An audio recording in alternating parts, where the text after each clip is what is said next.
Welcome everyone again to the P block elements.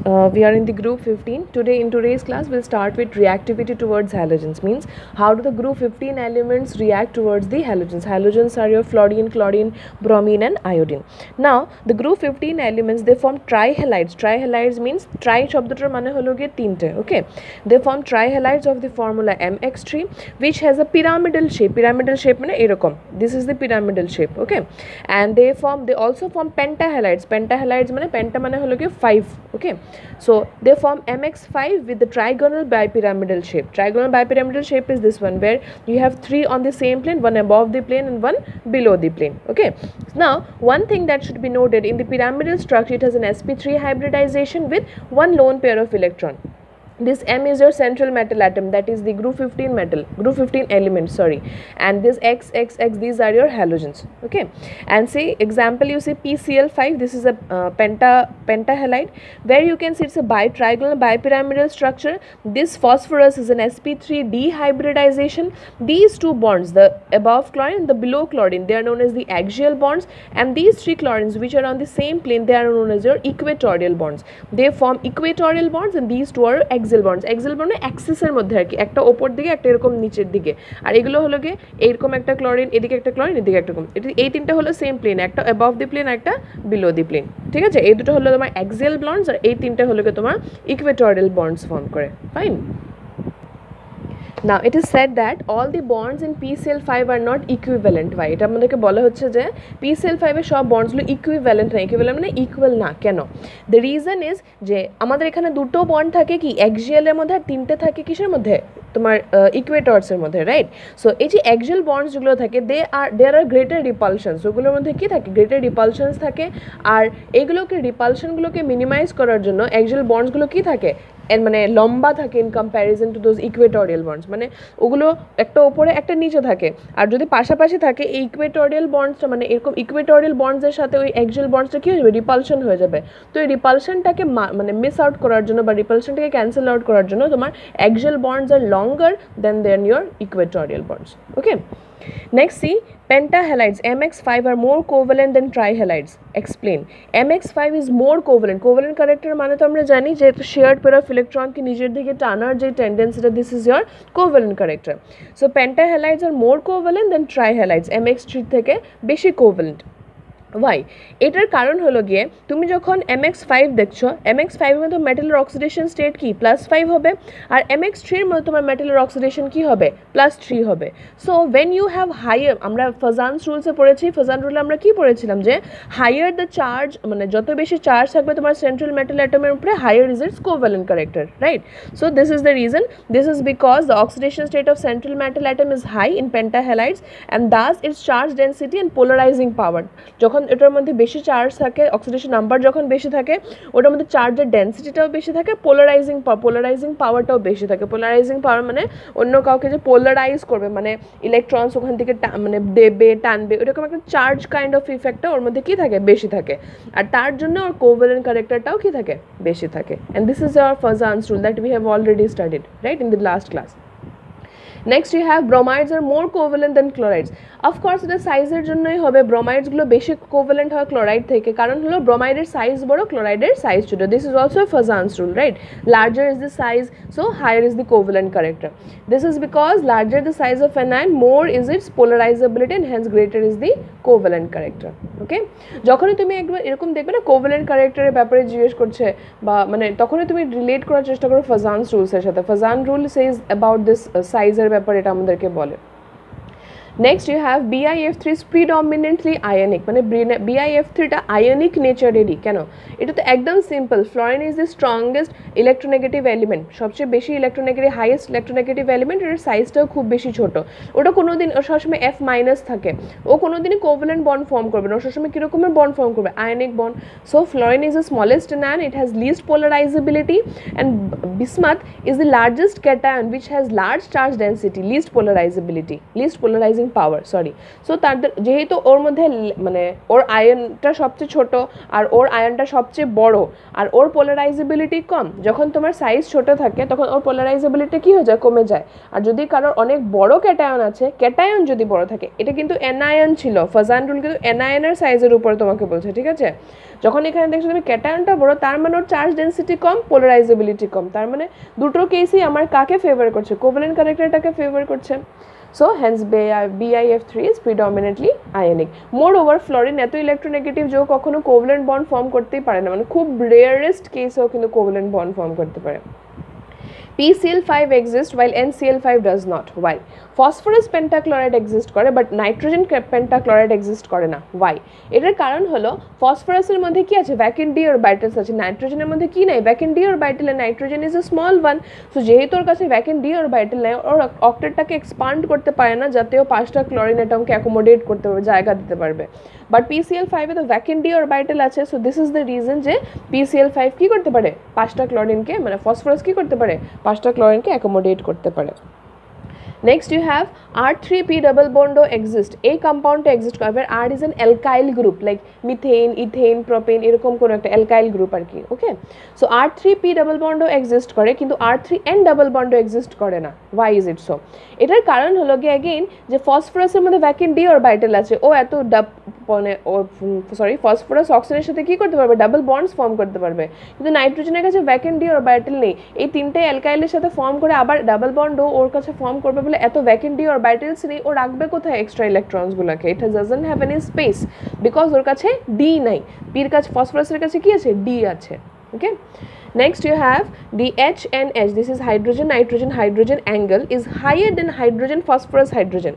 এই দুটো কিন্তু সেম জিনিস, একটা HNH মানে NH2, এটা হলো কি PH2, এটা হলো কি ASH2, সেম গ্রুপের নাইট্রোজেন ফসফরাস আর্সেনিক অ্যান্টিমনি, সবার মধ্যে মানে এই সবগুলোর মধ্যে HNH এর বন্ড অ্যাঙ্গেলটা সবচেয়ে বেশি। কারণ কি, এটার রিজন হলো গিয়ে মানে একটা জিনিস সবসময় মনে রাখবে, মানে যে তুমি যখন তুমি নাইট্রোজেন দেখবে, তুমি একটা জিনিস মানে নাইট্রোজেন কিন্তু এক্সেপশনাল, সাইজ ছোট, ওর কাছে ভ্যাকেন্ট ডি অরবিটালস নাই, ওর যেহেতু সাইজ ছোট, ওর কাছে লোন পেয়ার্স থাকে, লোন পেয়ার সবার মধ্যেই থাকে, বাট সাইজ ছোট হয়ে যখন ওর কাছে লোন পেয়ার থাকে, রিপালশনের ইফেক্টটাও বেশি বেড়ে যায়, ঠিক আছে।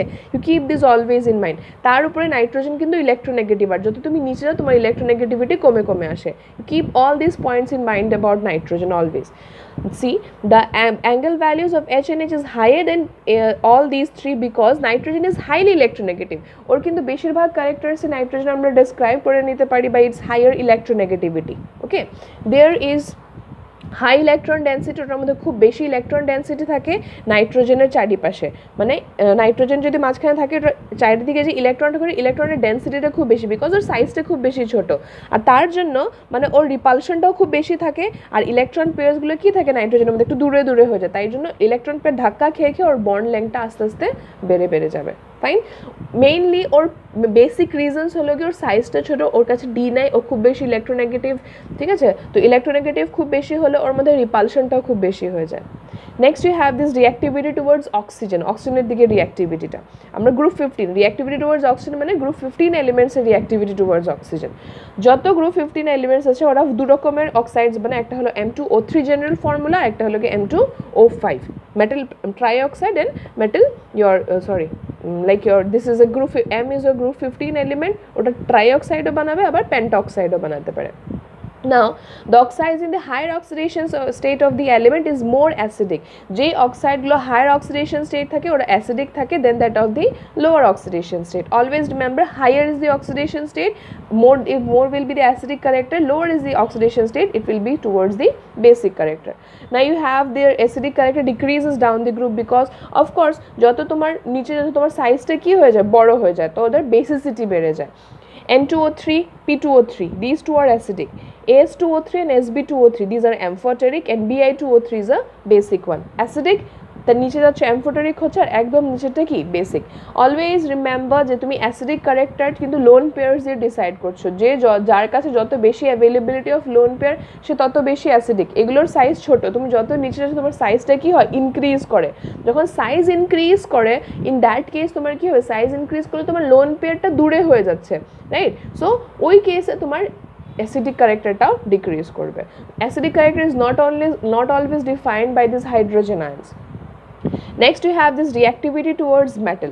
প্রত্যেকটা যে তোমার মেটাল আছে, মানে তোমার গ্রুপ 15-এর যে এলিমেন্ট আছে ওরা মেটালসের সাথেও কিছু মেটালসের সাথেও রিঅ্যাক্ট করতে পারে, ঠিক আছে। All this elements react with metals to form binary compounds. Binary compounds মানে যে কম্পাউন্ড দুটো জিনিস দিয়ে ফর্ম হয়, binary compounds exhibiting -3 oxidation state. ওদের মধ্যে অক্সিডেশন স্টেট কত থাকে? -3, like your CH3N2 calcium nitride, CH3P2 calcium phosphide, Na3AS2 sodium arsenide. So these are some of the examples যেখানে আমাদের তোমার মেটাল এই যে তোমার গ্রুপ 15 এলিমেন্টের অক্সিডেশন স্টেট কত থাকবে? -3। Okay, next will move to the compound dinitrogen. আমরা এতক্ষণ অবধি দেখেছি গ্রুপ 15 কী রকমের, এগুলো ছিল chemical properties. Next will move to this compound dinitrogen. Okay, now এই যে ডাইনাইট্রোজেনের প্রিপারেশন আমরা দেখবো, এটা কমার্শিয়ালি মানে হলো ইন্ডাস্ট্রিয়াল মেথডস, আমাদের ইউজেসের জন্য, আমাদের লাইফের মানে আমাদের ডে টু ডে লাইফের ইউজেসের জন্য যখন প্রডিউস করা হয়, it is produce by liquefaction and fractional distillation of air. Of course we know যে আমাদের এয়ারটা হলো গিয়ে সবচেয়ে বেশি অ্যাবান্ডেন্ট সোর্স অফ নাইট্রোজেন, অনেক বেশি অ্যামাউন্ট অফ নাইট্রোজেন পাওয়া যায় আমাদের এয়ারের মধ্যে। সো কী করা হয়, ওই এয়ারকে কম্প্রেস করে, লিকুইফিকেশন মানে লিকুইফাই করে under pressure by decreasing the temperature by increasing the pressure you are liquefying it. আর ওই লিকুইফাইড গ্যাসটাকে মানে লিকুইফাইড এয়ারটাকে তোমাকে ফ্র্যাকশনাল ডিস্টিলেশন করতে হবে। ডিস্টিলেশন মানে হলো গিয়ে তুমি এটাকে হিট করছো অ্যাট এ সার্টেন টেম্পারেচার। কিছু গ্যাসেস আছে, প্রত্যেক গ্যাসেসের কি মেল্টিং পয়েন্ট, বয়লিং পয়েন্ট আলাদা। ওটার ভেপার স্টেটে different gases have different boiling points, right. So say for example 100 degree Celsius একটা বয়েল হচ্ছে, একটু হায়ার টেম্পারেচার অন্য কোনো গ্যাস বয়েল হবে। So at a particular temperature তোমার একটা গ্যাস ডিস্টিল আউট হবে। ডিস্টিল আউট মানে বেরিয়ে আসবে। You will have to condense it and collect it, fine. So এটা হলো গিয়ে লিকুইফিকেশন ফ্র্যাকশনাল ডিস্টিলেশনে আমি নাইট্রোজেন গ্যাস পেতে পারি। ডিফারেন্ট টেম্পারেচারে আমি এয়ারটাকে হিট করে নাইট্রোজেনে যত টেম্পারেচারে বয়েল হয় ওটা অত টেম্পারেচারে বেরিয়ে চলে আসবে, মানে গ্যাস হয়ে যাবে, ওই গ্যাসটাকে তুমি কালেক্ট করে নিতে পারবে। Next we have by thermal decomposition of ammonium dichromate. Ammonium dichromate কে আমি thermal decomposition মানে হিট দিয়ে আমি কি পেতে পারি? নাইট্রোজেন পেতে পারি। You have this ammonium dichromate NH4 twice Cr2O7, এটাকে তুমি হিট দিচ্ছ, you are getting nitrogen, Cr2O3 and water. Next you have by thermal decomposition of sodium or barium azide.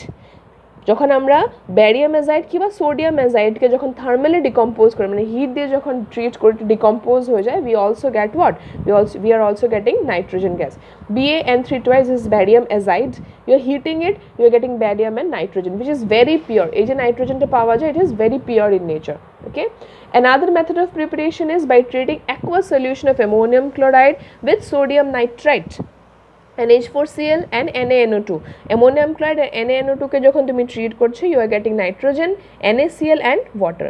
And small amounts of NO and HNO3 as impurities which are formed are removed by passing the gas to aqueous sulfuric acid containing K2Cr2O7. এইটার মধ্যে কি হয়, small amount of impurities formation হয়, NO, nitrous oxide আর nitric acid। এগুলোকে আমরা impurities ধরছি, মানে এগুলো আমাদের essential না, তাই impurities ধরছি। এগুলোকে কি করা হয়, এগুলোকে রিমুভ করা হয়। এগুলো কিন্তু গ্যাসেস ফর্মে চলে আসে ওই নাইট্রোজেন গ্যাসের সাথে। তো এগুলোকে কিভাবে রিমুভ করা হয়, এই গ্যাসটাকে নাইট্রোজেনের সাথে যে এই দুটো গ্যাসের যে মিক্সচারটাকে, এটাকে আমরা কি করি, সালফিউরিক অ্যাসিডের গ্যাস দিয়ে পাস করি, কন্টেনিং K2Cr2O7, পটাশিয়াম ডাইক্রোমেট এটাতে থাকবে। তাতে কি হবে, এই দুটো তোমার থেকে যাবে, তোমার সালফিউরিক অ্যাসিডের সাথে ডিজলভ হয়, আর নাইট্রোজেন গ্যাস তুমি পিওর ফর্মে টেক আউট করতে পারবে। I am giving you a suggestion, please তোমরা একটু কিন্তু ভালো করে এই প্রিপারেশনস পুরো গ্রুপ 15টাকে একটু ভালো করে পড়বে, নট জাস্ট গ্রুপ 15, 16, 17, 18 সব ভালো করে পড়বে কিন্তু। This are very important. This P block elements carries 8 marks, I am telling you. একটু কষ্ট হবে বিকজ এটা পুরোপুরি theoretical base chapter, you will face a bit difficulty, but please go through this. মানে আর কোনো উপায় নেই কিন্তু, ইউ হ্যাভ টু প্র্যাকটিস, লিখে প্র্যাকটিস করো, বাস that is what I can say. Okay. Next you have the properties of nitrogen gas. Nitrogen gas is colorless, odorless, tasteless and non-toxic gas. Non-toxic মানে ওটা harmful gas না, ওটার কোনো colour নেই, কোনো গন্ধ নাই, কোনো টেস্টও কিন্তু নাই। Non-toxic মানে not at all harmful. It has a very low solubility in water. এটা কিন্তু জলের মধ্যে খুব কম soluble হয়, and low freezing and boiling point, or freezing point এবং boiling point দুটোই খুব বেশি কম, মানে easily freeze হয়ে যাবে। একটু টেম্পারেচারে বয়েল হয়ে যায়, একটু টেম্পারেচার কমালেও কি হয়ে যাবে, ফ্রিজ হয়ে যাবে। It is inert at room temperature. Inert মানে unreactive at room temperature. না একটা জিনিস তুমি তুমি সবসময় মনে রাখবা যে আমরা কিন্তু দেখি যে আমাদের যে প্যাকেট আমরা চিপস যেগুলো নেই ওগুলো বা বিস্কিটস বাগেরা যেগুলো আমরা কনজিউম করি ওগুলোর ভিতরে কিন্তু চিপসগুলো কখনো মানে সফট হয়ে যায় না। দ্য রিজন ইজ ওগুলোর মধ্যে একটা আনরিঅ্যাক্টিভ গ্যাস থাকে, দ্যাট ইজ নাইট্রোজেন গ্যাস। ওই প্যাকেটটা যেরকম ফ্লাফি থাকে এয়ার দিয়ে ভরা, that gas is nitrogen gas. না, why is nitrogen gas used and why not oxygen gas or any other gas? Because nitrogen is inert at room temperature, এটা কি থাকে আনরিঅ্যাক্টিভ। তো তোমার আনরিঅ্যাক্টিভ গ্যাস থাকার কারণে তোমার যে তোমার চিপস বা তোমার হোয়াট এভার ইট ইজ যাই তোমার প্যাকেজ মানে প্রোডাক্টসগুলো আছে ওটার মধ্যে যে কার্বোহাইড্রেটসগুলো আছে ওগুলোর সাথে ফ্যাটস আছে প্রোটিনস আছে ওগুলোর সাথে রিঅ্যাক্ট করে নাও। তো নাইট্রোজেন ইনার্ট বলে ও রিঅ্যাক্ট করতে পারে না, বাট অক্সিজেন বাগেরা কী হয়ে যাবে রিঅ্যাক্ট করে নেবে, তো ইট উইল বি ডিস্ট্রয়েড মানে খারাপ হয়ে যেতে পারে। সো নাইট্রোজেন যেহেতু আনরিঅ্যাক্টিভ এট রুম টেম্পারেচার, সো তাই জন্য ওকে কী করা হয় মানে ওই প্যাকেজিং বাগেরাতে ইউজ করা হয়। Now you see some examples. Lithium and nitrogen, they react, but you have to provide heat to form lithium nitride, that is Li3n, which is an ionic nitride. Ionic nitride মানে ওদের মধ্যে কিরকম bond, ionic bond. Magnesium and nitrogen, they're heated together to form magnesium nitride, which is also an ionic nitride. Nitrogen and hydrogen are heated at 773 Kelvin to form ammonium, which is a covalent compound. Nitrogen and oxygen, but this reaction is reversible, remember, okay? Nitrogen and oxygen, this is heated to give you nitric oxide twice NO, which is only মানে এটা কি থাকে এটা খালি 2000 kelvin অবধিই stable থাকে, তার উপরে গেলে এটা কিন্তু কি হয়ে যাবে মানে এটা আর থাকবে না আর কি। It is only stable at a very high temperature, low temperature এটা স্টেবল থাকতে পারে না। ইউজেস অফ নাইট্রোজেন গ্যাস, এটা আমরা অ্যামোনিয়া ম্যানুফ্যাকচার করতে ইউজ করি, অন্যান্য ইন্ডাস্ট্রিয়াল কেমিক্যালস ম্যানুফ্যাকচারিংয়ের জন্য ইউজ করা হয়, ইনার্ট অ্যাটমসফিয়ার ক্রিয়েট করার জন্য ইউজ করা হয় যেখানে দরকার। লিকুইড নাইট্রোজেনকে আমরা রেফ্রিজারেন্ট হিসাবে ইউজ করতে পারি টু প্রিজার্ভ বায়োলজিক্যাল মেটেরিয়ালস, মানে বায়োলজিক্যাল মেটেরিয়ালস মানে কোনো রকমের সেলস বাগেরা যদি তোমার প্রিজার্ভ করতে হয় তখন আমাকে তখন আমি কী করি লিকুইড নাইট্রোজেন ইউজ করি। অনেক ফুড আইটেমসের মধ্যে ইউজ করা হয় বিকজ ইট ইজ আনরিঅ্যাক্টিভ, তুমি যদি খেয়েও নাও কিছু হবে না, আর প্লাস ওটা টেস্টও কিন্তু নাই। The next compound is our ammonia. এটার preparation কিন্তু খুব important, Haber's process. The preparation of ammonia is done by Haber's process. Now you see what are the conditions of Haber's process. You require nitrogen and hydrogen to react together to give you ammonia. The enthalpy of formation of ammonia is equals to minus 46.1 kilojoules per mole. Minus 46.1 kilojoules per mole মানে এটা কি exothermic reaction, minus মানে exothermic reaction. Now এইটার জন্য কি কি conditions আমার দরকার? This reaction requires, Haber's process requires a pressure of 200 Kelvin atmosphere, temperature should be 700 Kelvin. The catalyst that should be used is iron oxide with small amount of potassium oxide and aluminium oxide to increase the rate of the attainment of equilibrium. মানে equilibriumটা যদি easily attain করা যায়, তাড়াতাড়ি attain করা যায়, তার জন্য আমি iron oxide with small amounts of potassium oxide and aluminium oxide আমরা ইউজ করি, ঠিক আছে? Next you have this properties of ammonia. Ammonia gas is highly soluble in water, এটা খুব বেশি water soluble. Its aqueous solution is weakly basic, এটা যে aqueous solution এটা খুব বেশি মানে weakly basic হয় due to the formation of OH minus ion. OH minus ion যেহেতু formation করতে পারে তাই জন্য ও basic but not that basic, weak basic. Like NH3 R water যদি তুমি react করো you are getting NH4 plus and OH minus. It donates the electron pair and forms linkages with metal ions. এটা কি করে electron pair donate করে আর metal ions এর সাথে linkage form করে মানে বন্ডস ফর্মেশন করে and form such complex compounds, যেগুলো আমাদেরকে কিছু কমপ্লেক্স কম্পাউন্ডস আমি দেখেছি ডি ব্লক এলিমেন্টসের মধ্যে কোঅর্ডিনেশন কম্পাউন্ডস, যেমন নাইট্রোজেন কি কোঅর্ডিনেশন কমপ্লেক্সেস মানে কমপ্লেক্স কম্পাউন্ডস ফর্ম করে, যেমন কি কপারের সাথে গোল্ডের সাথে। Like you have this Cu2 plus and NH3. Cu2 plus is a blue colored ion, right? এটা যখন NH3 এর সাথে রিঅ্যাক্ট করে you get CuNH342 plus which is a deep blue colored compound, and this compound is your coordination compound. এর নাম কি tetra amino copper 2 ion. This is Ag plus plus Cl minus. The silver is a colorless. এটা যখন Cl minus এর সাথে react করে তখন তোমাকে কি দিল একটা white precipitate দিয়ে দিবে, fine. AgCl and NH3, this AgCl and NH3 they react together to form again a colorless compound, and this is your AgNH3 twice Cl. এটার নাম কি diamino silver 1 chloride, okay. Next we have this uses of ammonia.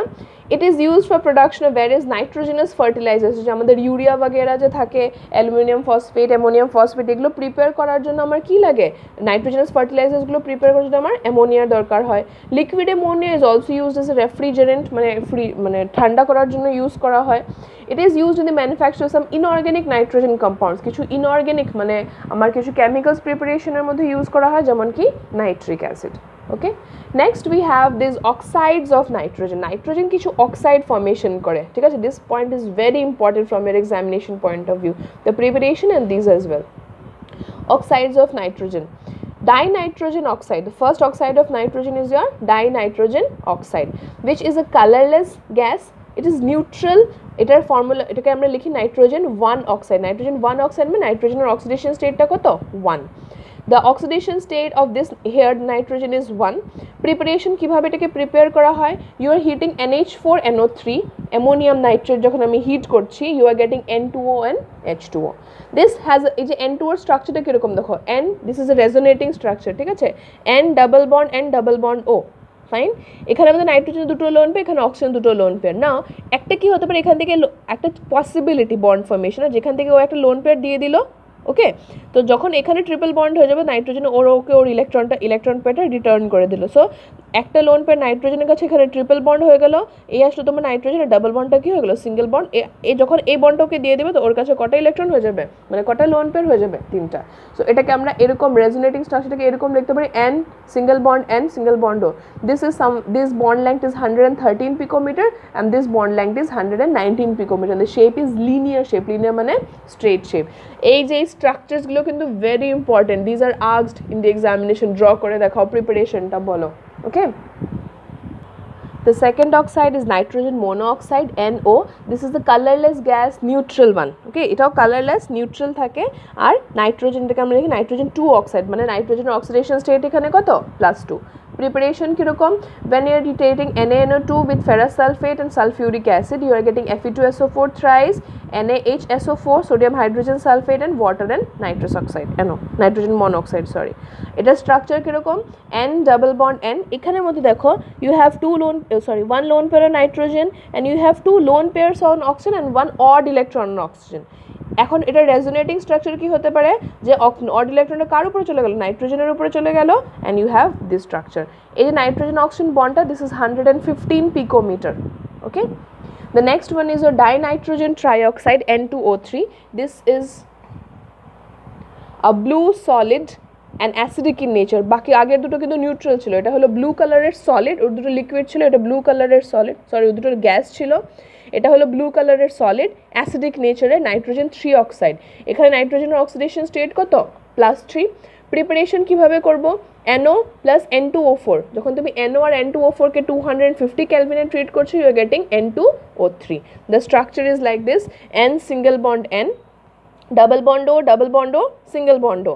এটাকে আমি আবার change করতে পারি, যে আমি এখানে ডাবল বন্ড, মানে এখানে ডাবল বন্ড এখানে সিঙ্গেল বন্ড আছে, এটাকে আমি চেঞ্জ করে দিই এখানে সিঙ্গেল বন্ড এখানে double bond. Okay, this is the case. এইখানে আমাদের ডিফারেন্ট বন্ড অ্যাঙ্গেলস আছে। Nitrogen bond angle is 186 picometer. This nitrogen oxygen bond is 121 picometer and the nitrogen oxygen bond is 114 picometer. This bond angle is 105 degrees. This bond angle is 113 degrees. Okay. Next you have nitrogen dioxide NO2. This is a brown gas, acidic one. Nitrogen 4 oxide bole etake amra, oxidation state of nitrogen is +4. The preparation twice PbNO3 twice, এটা হলো lead nitrate কে যখন আমি 673 কেলভিনে যখন hit করি তখন আমি NO2 PbOr O2 পাচ্ছি। This এই যে NO2 স্ট্রাকচারটা কিরকম দেখো, nitrogen single bond O double bond, এটা রেজোনেটিং স্ট্রাকচার। এখানে নাইট্রোজেনে কিন্তু একটা অড ইলেকট্রন আছে, একটা ইলেকট্রন খালি। এই যে অড ইলেকট্রন আছে, এটা অড ইলেকট্রন নাইট্রোজেনের উপরেই থাকবে, বাস এই ডাবল বন্ড একবার এদিকে যাবে, একবার সিঙ্গেল বন্ড এদিকে আসবে। This is the resonating structure. Okay, so the bond angle is 134 degrees and this bond length is 120 picometer. This is angular in shape. The fifth one, dinitrogen tetraoxide N2O4. This is a colorless solid or liquid. It is solid state বা liquid state থাকতে পারে and it is acidic in nature. The oxidation state of nitrogen is +4.